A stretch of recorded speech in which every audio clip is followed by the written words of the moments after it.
Thank you very much for leading us today. You know, these guys were hassling me ahead of time, and I didn't. Yeah, they were hassling me about one of the things I say all the time, and I didn't know that. I guess I always say after they're done singing, "Hey, that was good stuff." So they're hassling me about it. Good job. That was very well done. Thank you. So now I think Isaac sits over here and he picks up all of my little idiosyncrasies, and I'm a little hesitant right now about what I'm doing. I know they're watching. Thank you for leading us in singing. I appreciate it. There you go. Well, we're in the middle of a series, and we're in the series of what does the Bible say about various topics. And I was thinking about this. You've seen this stuff. It's this slime. And I saw some kid playing with it last week after church, and so I stole it from him. No, I didn't. But I was thinking, as we deal with these topics, this week, my brain has felt like this. I mean, all these topics like immigration and abortion and what we're going to deal with in the future, and this one today, and I went home this week, and I just felt like, wow, my brain is feeling like this slime stuff, just like mush, as we wrestle through some of these things, and that's okay. I enjoy learning these things, and I'm learning a ton. I hope you guys are learning something as well. But I'm having a fun time as we talk about some of these hot topics. And they're hot topics, and we're dealing with these because I want all of us to, one, wrestle with them from a biblical perspective. I want us to come out of these with a greater conviction of what God's Word says as we deal with these topics. And not only just for us to have greater conviction, but so that we can interact with people around us in a pleasant way, in a respectful way. But as we interact with people, we can walk into a conversation with listening ears and go in with confidence and knowing what God's Word says. And so hopefully these topics, as we talk about them, have spurred some thoughts in your head and helped you along the way and help start conversations with people around you. Whether you're in school or at work or in your family, just to help you to have that confidence that you have a biblical worldview as you walk into these things. And so we're into another topic today, and as we look at these topics, one of the things that I've realized is that these topics, you can't just put a verse on it. You can't just label it and look at it in one way. These topics are incredibly complex. And I hope you have that appreciation as you meet together in your T90 groups, as you meet together with other people, as you talk about it during the week, just to have this appreciation that there's just no one simple answer that can answer these questions. And so hopefully what you have begun to understand or began to gather is just somewhat of a grid to help you to think through some of these issues. So we're going to deal with and we're going to dig into another topic. This is our fourth week in the series, and we have dealt with, the first week we dealt with what does the Bible say about Satan and demons. Our culture would say, a lot of people would say there's no such thing as this spiritual realm. There's no such thing as Satan and demons. So we talked about that on our first week. 3 weeks ago, we talked about what does the Bible say about abortion. And last week, we talked about the complex issue of what does the Bible say about immigration. If you want to listen to any of those, they're online. You can go back and listen to those. But today, we're going to deal with a topic that's not easy. And we're going to talk about what does the Bible say about creation. And it's not just an important topic in the classroom, or it's not just an important topic in the textbooks, but it's a topic that is a lot of controversy even amongst Christians. And there's different views out there of what do Christians say when it comes to creation.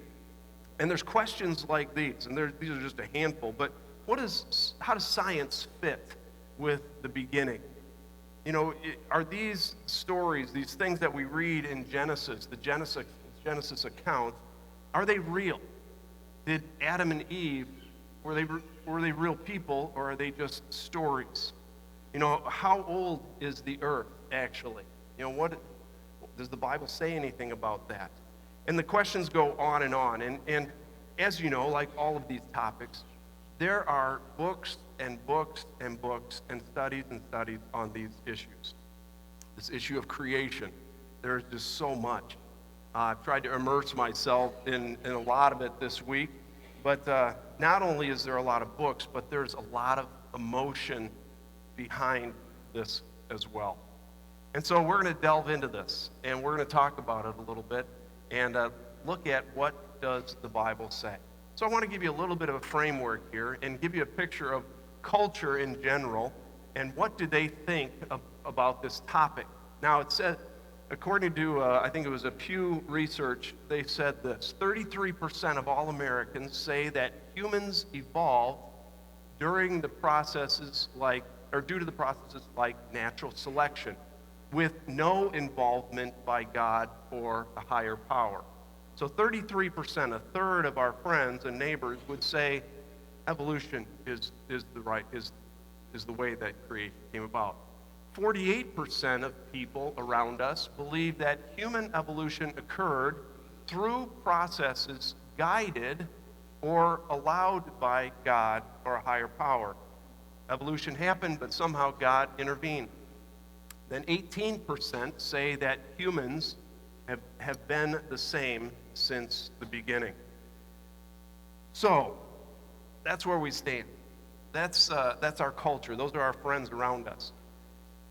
What I want to do, one of the problems that I had this week, because there's just so much we could talk about and so many different angles we could go, my problem this week was really narrowing down what are we not going to talk about and what are we going to just leave for other people to talk about. So one of the ways, and you may be disappointed, I hope you're not, but what I am not going to do is talk about how God created the world, all right? I'm not a scientist. I don't pretend to be a scientist. I like science, some of it, but I'm not a scientist. And so the science part of things, we're going to leave out. And again, I hope you're not disappointed. I would sure love to talk to you about the science part of it. It's not like I haven't studied it for years. I just said we're not going to deal with that right now.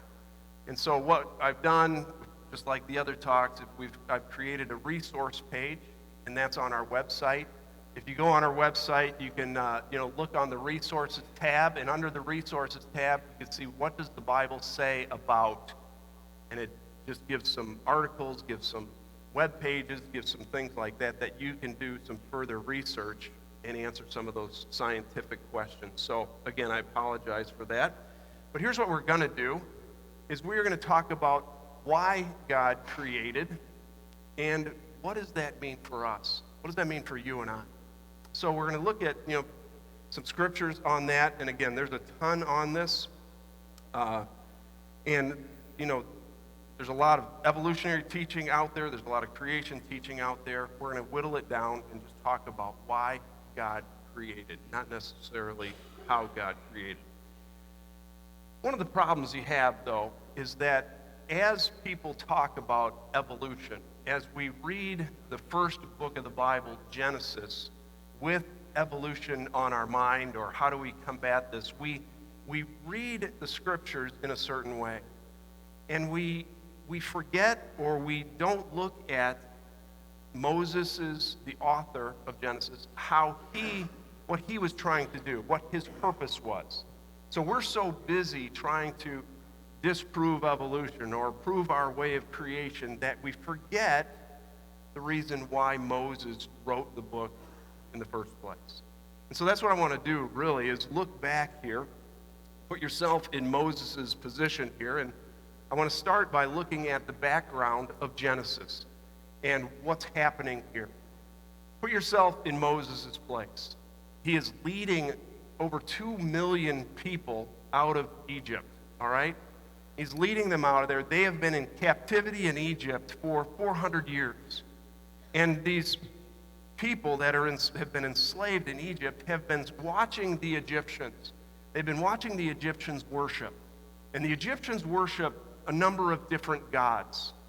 If you remember the plagues that were cast down on the Egyptians, those plagues were to refute their gods. So they had the gods of the river, the gods of the sun, the gods of the moon, all of those different gods. And so these people coming out of Egypt have been watching these Egyptians worship these various gods for 400 years, all right? Moses knows that. Moses also knows that this country, this promised land, the land of the Canaanites that they are going into, they also worship a number of various gods. They have, they worship the sun god and the earth god and the various gods, and they offer up food to these gods. And many times, these Canaanites would offer up their own children as a sacrifice to these gods. They would kill their own kids to satisfy these gods. And so Moses is leading these 2 million people out of this land of Egypt and into a land of different gods. And he knows that if these 2 million people are going to survive, if they're going to thrive, if they're going to do what God wants them to do, he needs to prepare them for the future. And so Moses writes these 5 books of the Bible, the first 5, called the Pentateuch. And what he's doing there is he is helping these 2 million people to walk with God. He's helping these people to be morally and spiritually pure. He's helping them to have this incredible confidence and courage in the God of the Bible. And so what he wants to do is help these people understand who God is and his ways and what they are, so that they can follow him into the promised land. So he is trying to build this confidence, and that's where the beginning part of Genesis starts. And in the beginning part of Genesis, I think the first chapter is really the center focus is God himself. In Genesis, from Genesis 1:1 to Genesis 2:3, God's name is mentioned 35 times. And so the center focus of Genesis 1 is God himself, because Moses wants to build the people's confidence in who they follow. Moses wants them to see God as sovereign, as powerful, as almighty, as eternal.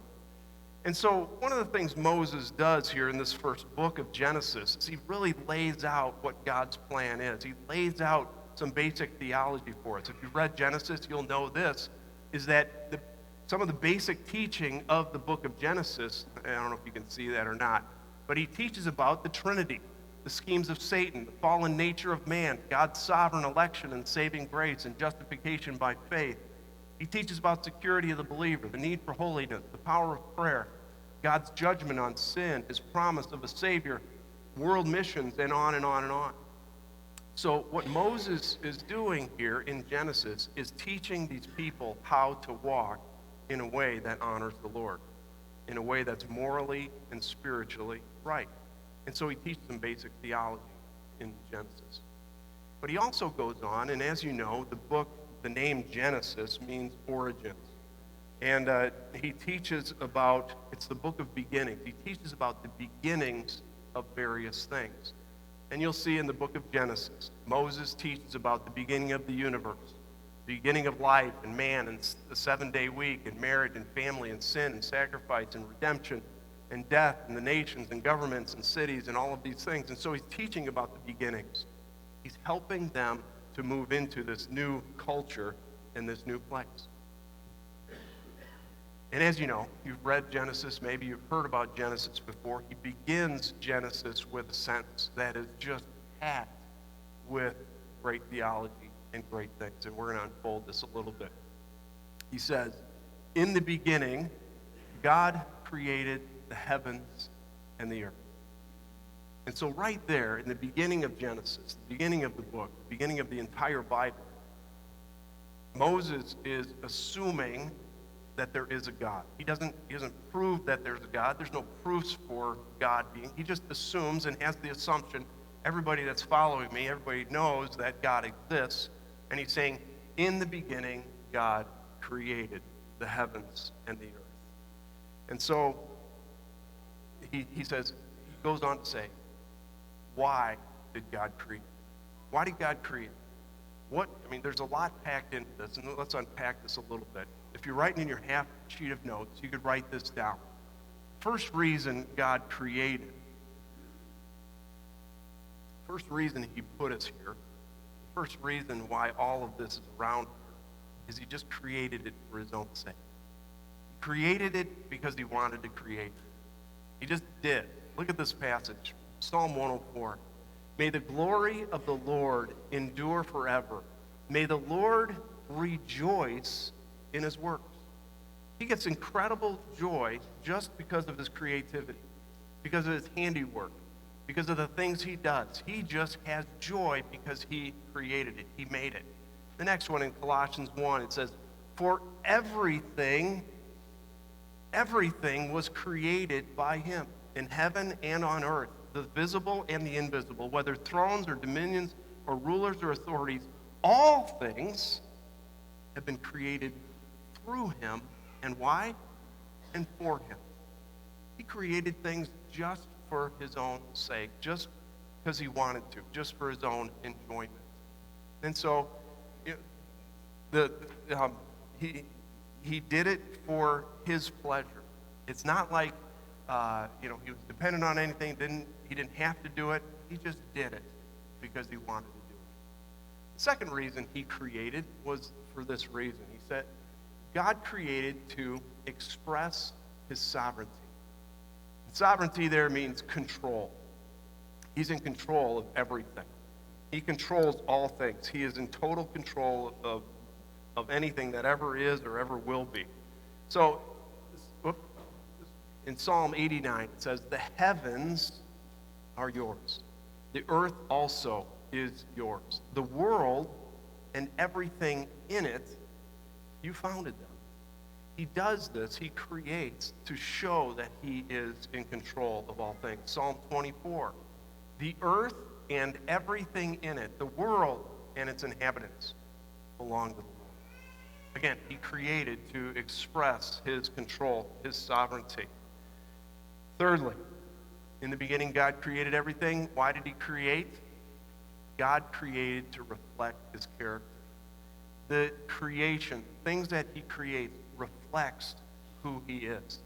It says in Psalm 19, we read it earlier, but the heavens declare the glory of God, and the expanse proclaims the work of his hand. Day after day, they pour out speech. Night after night, they communicate knowledge. And so, he created things. He created incredible things, intricate things, to display who he was, to display his character, to reflect who he was. In Romans, it says, for his invisible attributes, the things we don't see, that is his eternal power, his divine nature, have been clearly seen since the creation of the world, being understood through what he has made. And as a result, people are without an excuse. And so, we can see what he is like. We can see his invisible attributes, his character, his purposes, eternal power through his creation. We look around and we can see what he has done. We can look around and see, trees. We can see insects. We can see eyeballs. We can see fingers. We can see the orbits. We can see the stars. And we can see what he's like. And some of the things, that this creation reflects, number one, it reflects that he is eternal. We read that in the very beginning of the earth, God was. God existed. He's eternal. There's a big word, a theology word the theologians use. They talk about God's aseity, all right?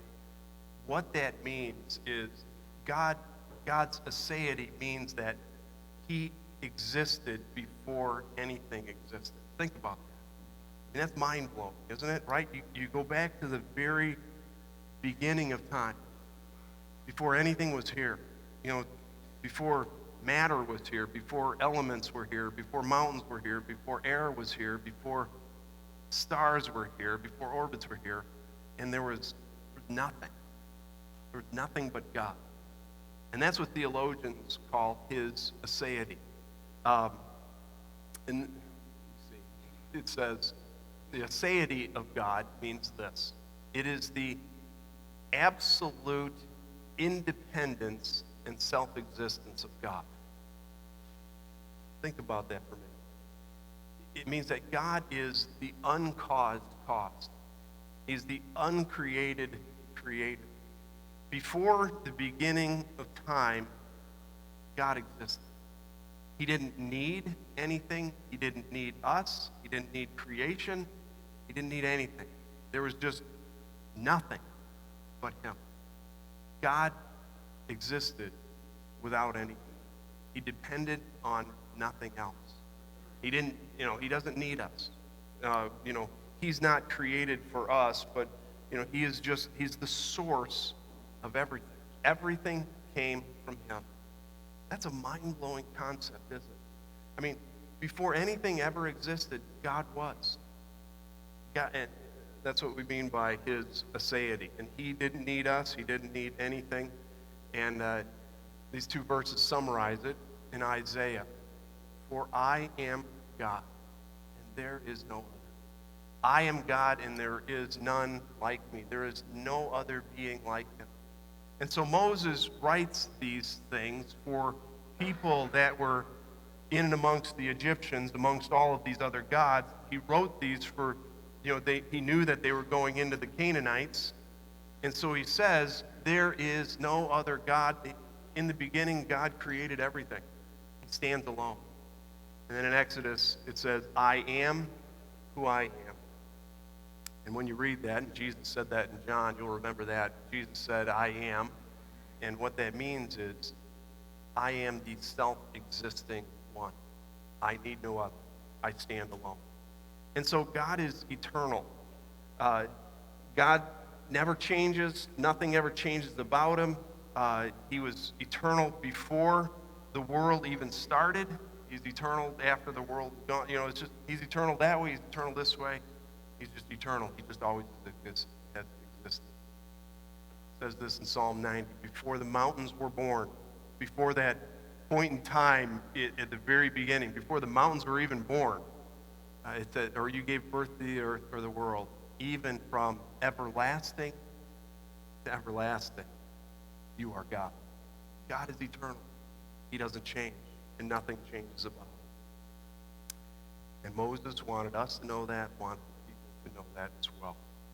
Second thing it points out, that creation points out about God. Again, in the beginning, God created. And that word created is really important. In the original language, what that means, it's the word bara. And it means to bring into existence something new, something that has never been before, something new, something that didn't exist. And so before that point in time of the beginning of the world, beginning of the earth, nothing existed. No matter, no air, no electrons, no microbes, no nothing. Nothing. And God spoke, said a word, and then all of a sudden it's created, and it blossoms. God created out of nothing. Demonstrates that He is powerful. He can create with just a word. Next thing it shows here, creation shows and demonstrates his wisdom. And I know scientists, you read what they say, and they know that the world is fragile, the world is intricate. There are so many things that need to balance just perfectly. And I was reading this in Isaiah 40, who has measured the waters in the hollow of his hand. And I was thinking about that. I read this week that the water content of our earth has got to be perfectly balanced. If we have too much water, we can't exist. If we have too little water, we can't exist. But there's a perfect balance. And who has measured the waters in the hollow of his hand? God has. Who's marked off the heavens with the span of his hands? And there's something, and I don't understand exactly, but if the world was bigger, if our earth was bigger or smaller, or if Mars was bigger or smaller, or if the sun was bigger or smaller by a small fraction, we would collide and crash. God has marked off the heavens with the span of his hands. Who's gathered the dust of the earth and measured or weighed the mountains on a balance? Again, looking back at some of the scientific documents, they say that the minerals and the things of the world are perfectly balanced. You know, there's essential elements that we must have. But if we have too little, we can't survive. If we have too much, we'll be poisoned. And they talk about these are some of the things that are necessary for life. We have to have carbon and nitrogen, the right amount of fluorine and sodium, aluminum and phosphorus and sulfur and potassium and calcium and titanium and chromium. And if we have too little, we can't survive. If we have too much, we get poisoned. And so it says here in Isaiah, who has gathered the dust and measured it out? God did. God gave it to us in perfect proportions. Who has directed the Spirit of the Lord or gave him counsel? Who did he consult? Who gave him understanding and taught him the paths of justice? Who taught him knowledge and showed him the way of understanding? Do you know? Have you not heard? Has it not been declared to you from the beginning? Have you not considered the foundations of the earth? God is enthroned above the circle of the earth. Its inhabitants are like grasshoppers. He stretches out the heavens like a thin cloth and spreads them out like a tent to live in. To whom will you compare me, or who is my equal? Asks the Holy One. Look up and see. Who created these? He brings out the stars by number. He calls them out by name because of his great power and strength. Not one of them is missing. Do you not know? Have you not heard? The Lord is everlasting God, the creator of the whole earth. He never becomes faint or weary. There is no limit to his understanding. You know, everybody knows, I mean, the world's got to be balanced. I mean, evolutionists know this, and scientists know this, and God has done it. I mean, he's got incredible wisdom to put all of these things together, and it just demonstrates his wisdom and what he did. Next, creation demonstrates that God is personal as well. He sees, he talks, he communicates. He is a personal being. He gives us judgments. He explains things to us. He makes himself known through the scriptures. I mean, he doesn't do that with other animals. You know, we are his crowning possession. We are the apple of his eye. We are the pinnacle of what he's created. God is a personal God, and he has created us in his likeness. Now, I can go on and talk about, how God is orderly, how he, puts things in a certain order, in a certain way. I could talk about how he's good, how he's purposeful, but what I want to do right now is shift gears a little bit. And I put your philosophical hats on, okay? And we'll walk through these fairly quickly. But switch gears, and let's just say that God did not create things, that the evolutionary process is correct, that God is not a part of creating at all, okay? And the way I'm defining evolution is obviously without God. Evolution does not involve a creator. That's the way I'm defining it. Life originated from natural processes, beginning with the first living substances, a single cell, and continuing with evolving of species. That's what I'm talking about here. So think of us in terms of not having a God. There is no God at all. So if everything has evolved, this is what would be true. All right? If evolution is true, everything we can see and know is random. Right? We came from a blob. We came from a single cell organism. Somehow it was created out of nothing, and everything would be random.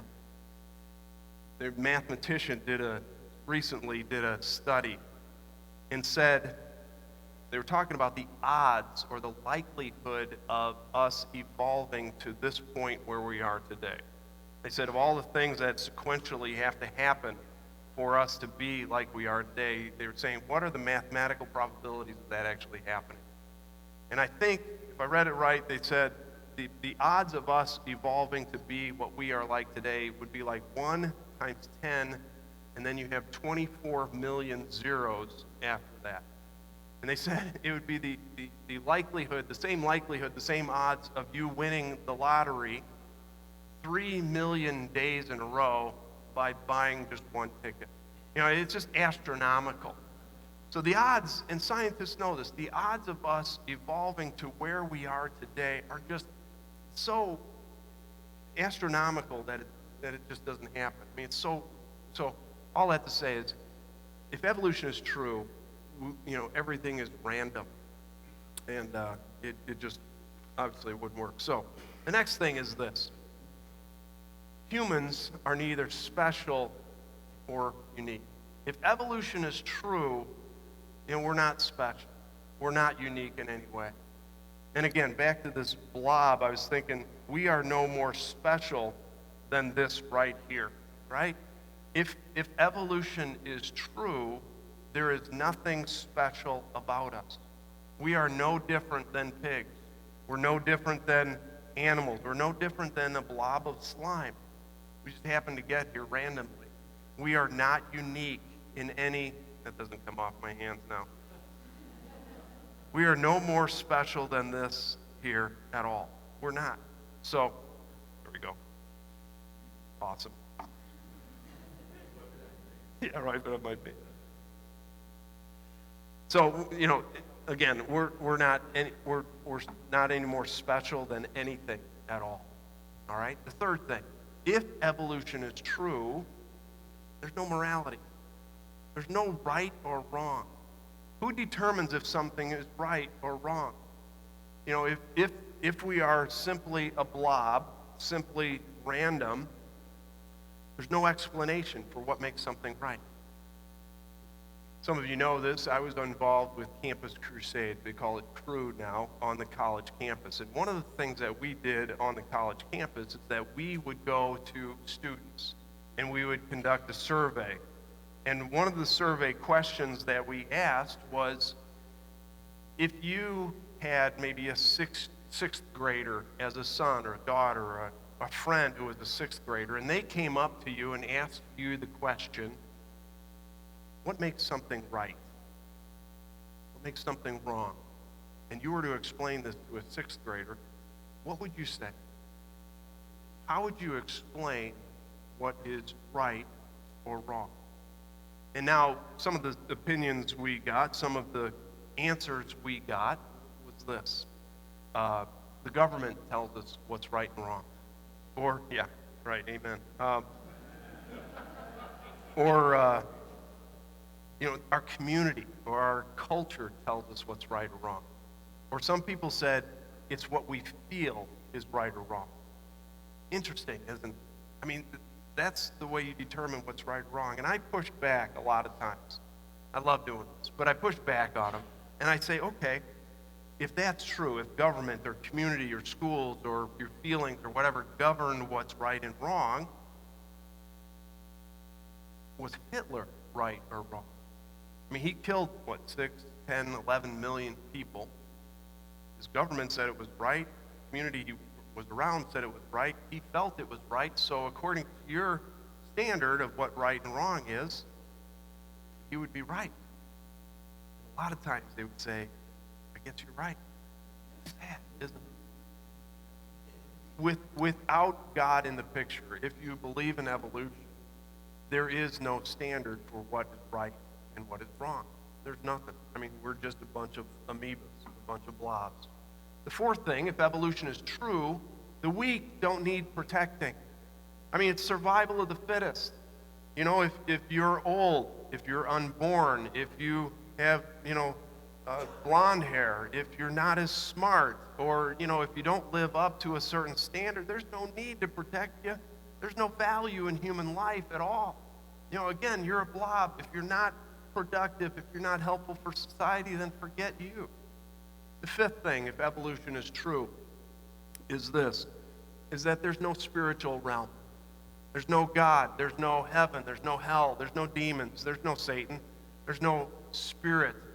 We have no spiritual entity, all right? Based on that, religion is useless. It's a waste of time. There's no accountability, there's nothing. If evolution is true, religion is a joke. It's just a feel-good thing. Another thing, you have no ultimate purpose if evolution is true. Again, you're a blob. You're not created for a purpose. You were just put here. I mean, you randomly came about. There's no purpose to existence. Why do you exist? There's no heaven, there's no hell, there's no accountability, there's no right, there's no wrong. It's just live life and be, live long and be happy. No, that's, live life, be merry. I can't remember the saying, but, you just live your life. I mean, for your own enjoyment. That's your purpose. And then the eighth one here is we don't need Christ at all. Again, there's no sin, there's no right, there's no wrong, no religion, there's no heaven, there's no hell, no morality, nothing. So we don't need Christ at all. Now, that's what would happen, I think, if evolution is true. On the opposite, though, on the opposite side of this, because God created, because I think creation is true, the Bible points it out, there is an ultimate right and wrong. God has established what is right and what is wrong. He's established what's valuable and what's not. He's established morals and values and things like that. There is an ultimate right and wrong. There will be accountability. Second thing that's true is that all people matter. We talked about this the last several weeks, is that in Genesis 1:26 and 27, it says that all people are created in the image of God. Doesn't matter if you're an unborn person or old. Doesn't matter if you're rich or poor. Doesn't matter if you're impaired or not. It doesn't matter what. You are made valuable in the image of God. You have worth because you reflect God's image to people. And the taking of innocent life, taking of others' lives is horrible, is evil in God's sight, because all people matter to him. The third thing that's true is that the spiritual realm governs every other realm. When we pray, we impact the spirit realm, which impacts the physical realm. There are things that are happening spiritually that we can have impact on. Our prayers can be more powerful than a nuclear bomb. We can impact the spirit realm through our prayers, through our obedience, which impacts the world. Which leads to the fourth thing.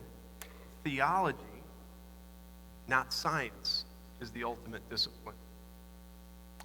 Theology, meaning theos, God, ology, study of, the study of God, is the ultimate reality. It's the ultimate thing. It's the highest thing we can do. And the reason I say that is because when we study theology, when we study our scriptures, when we get to know God and the mindset of God, we get to understand what he thinks about the world. We get to understand the way he views us, the way he views people, the way he views his mission, the way he views sin, the way he views Christ. All of these things govern everything else that we study. The way we perceive the world, our worldview, as we see the world through God's eyes, it governs the way we work, the way we study. It governs our fields of study, whether it's economics or agriculture or sociology or medicine. Our picture, our theology, our worldview governs everything else that we do. And that's why here we talked about we need to be a learner of God's truth. We need to set theology up and study and have right theology. And then finally, we need Christ. I mean, there really is sin. There really is a heaven. There really is a hell. There really is this accountability.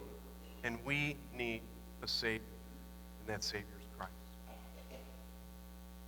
As we look at creation, creation, just like the people going into the promised land, just like the Israelites, 2 million people going into the promised land, they needed courage, they needed help, they needed to understand God's ways, they needed to understand their life morally, their life spiritually. Moses did that through the creation account. And he does that in our lives as well. As we face battles, as we face struggles, as we face trials, as we try to understand our purpose and our place in our life, in this life, the creation account helps us to understand God's perspective. We are created wonderfully. We are created as amazing people. We are created uniquely. We have purpose. We have value because God gives us value. The other thing that this creation account does is it points our vision upwards. I mean, it helps us to worship. Come, let us worship and bow down. Let us kneel before the Lord, our Maker. He's made us special. He's made us unique. He's created us as people in his own image. And so we worship. Psalm 19, I go back to that. The heavens are telling of the glory of God, and their expanse is declaring the works of his hands. Creation helps us to worship him and to worship the things. Worship him because he created the things that we get to enjoy. It just focuses our minds up. Let's worship.